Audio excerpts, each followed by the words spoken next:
శుభోదయం. క్రీస్తు యేసునందు ప్రియమైన దేవుని బిడ్డలారా, మన రక్షకుడైనటువంటి యేసు క్రీస్తు యొక్క పవిత్ర నామంలో మీ అందరికీ కూడా ఉదయకాల శుభాలు తెలియజేస్తున్నాను. మన టిఎల్సి అనుదిన ఆహారంలో ఈ దినం దేవుని యొక్క వాక్యాన్ని జ్ఞాపకం చేసుకుందాం. యాకోబు రాసిన పత్రిక 5వ అధ్యాయం 16వ వచనాన్ని చదువుకుందాం.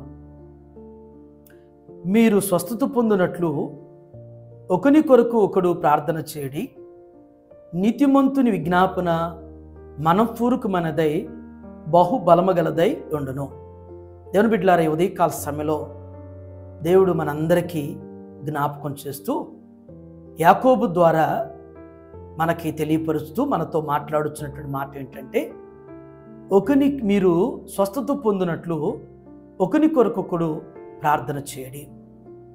ఈ వచనంలో దేవుని బిడ్డలారా, రెండు విషయాల్ని దేవుడు మనతో ప్రస్తావిస్తూ ఉన్నారు.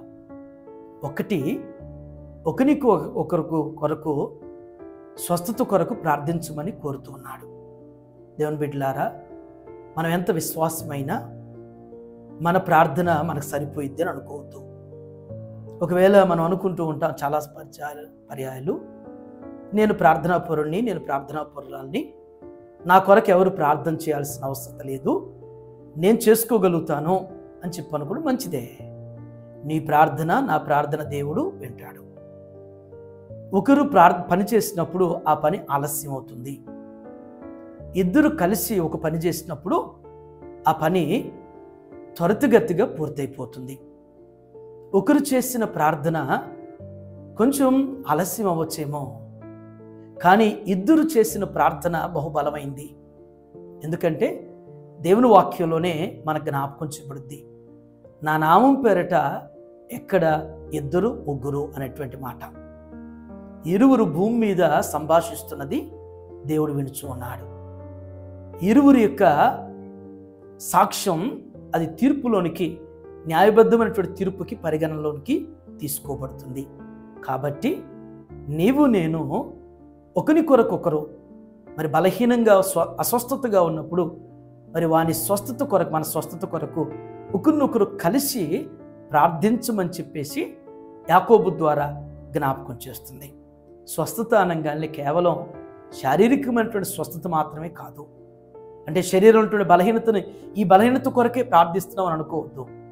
ఆత్మీయమైనటువంటి స్వస్థత, మనకు కనపడనటువంటి పాపం వల్ల కలిగేటువంటి ఆ ఆధ్యాత్మికమైనటువంటి అనారోగ్యం కొరకు కూడా నీవు నేను మరి విశ్వాసులంగా కలిసి, ఇరువురం కలిసి ఏకాత్మతో ప్రార్థించవలసినటువంటి వారుగా ఉండాలి అని చెప్పేసి ఇది మొదటి అనుభవం.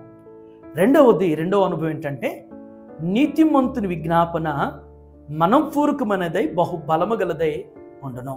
నిజమే, యథార్థత కలిగి నీతి కలిగినటువంటి వారి ప్రార్థన అది దేవునికి బహు ఇంపైనది, దేవునికి బహు ఇష్టమైనది. అలాంటి నీతిమంతుని విజ్ఞాపన మనఃపూర్వకముగా బలం కలిగినటువంటిదిగా దేవుడు అంగీకరిస్తాడు. బైబిల్లో మీరు గమనించినట్లయితే దేవుని బిడ్డలారా, నీతిమత్వం కలిగి యథార్థత కలిగి జీవించిన వారి ప్రార్థనలు వెంటనే వారికి జవాబులు వచ్చాయి. అనేక మంది భక్తులు పాత నిబంధనలో మీరు గమనించిన, నూతన నిబంధనలో మీరు గమనిస్తే మరి ఎందరైతే నీతి కలిగినటువంటి వారుగా మనస్ఫూర్తిగా వారు ప్రార్థించారో వారి ప్రార్థనలకి దేవుడు ప్రతిఫలం ఇచ్చారు. ఈ ఉదయం నీవు నేను ఒకరి కొరకొకరు ప్రార్థించుకునేటువంటి వారుగా, నీతి కలిగినటువంటి వారుగా, మనలో చెడును విసర్జించిన వారుగా, ఈ లోక సంబంధమైనటువంటి మరి మా బలహీనతలను విసర్జించినటువంటి వారుగా, నీతి కలిగి మనస్ఫూర్తిగా, యథార్థత కలిగి మనస్ఫూర్తిగా మనం ప్రార్థన చేసే వారమైతే ఆ ప్రార్థన బహుబలం కలిగినటువంటిదిగా దేవుని కార్యాలకి అది ఎంతగానో దోహదపడుతుంది. ఆ విధంగా దేవుడు అట్టి ప్రార్థనా జీవితం ద్వారా దేవుడు మనందరిని కూడా స్థిరపరచునుగాక. ఆమేన్. ప్రార్థన చేసుకుందాం. మా మంచి కాపురమైన మా యేసు ప్రభువా, మీ బంగారు పాదాలకు వందనాలు.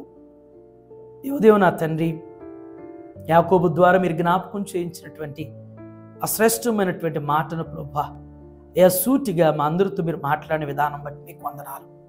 నిజమేనా తండ్రి? అయ్యా మరి స్వస్థత కొరకు కుకురు ప్రార్థించుకోమని మీకు జ్ఞాపకం చేశారు.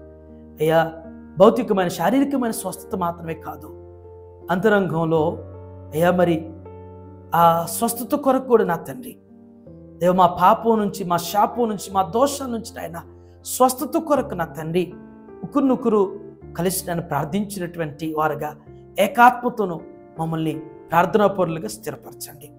నీతిమంతుడు మనపూర్వకంగా ప్రార్థించినప్పుడు అది బలం కలిగిందని జ్ఞాపకం చేయబడింది.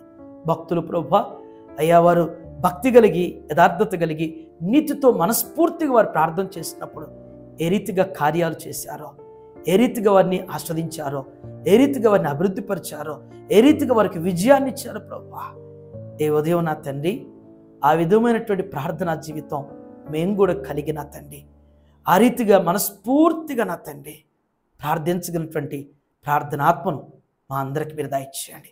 ఏ ఉదయం నాయన టిఎల్సి అనుదిన ఆహారం చూస్తున్న ప్రతి బిడ్డ కొరకు ప్రత్యేకంగా నాయన మీ పాదాల దగ్గర మొరపెడుతున్నాను. అయ్యా ప్రతి ఒక్కరిని కూడా ఈ సమయంలో మీరు దర్శించండి.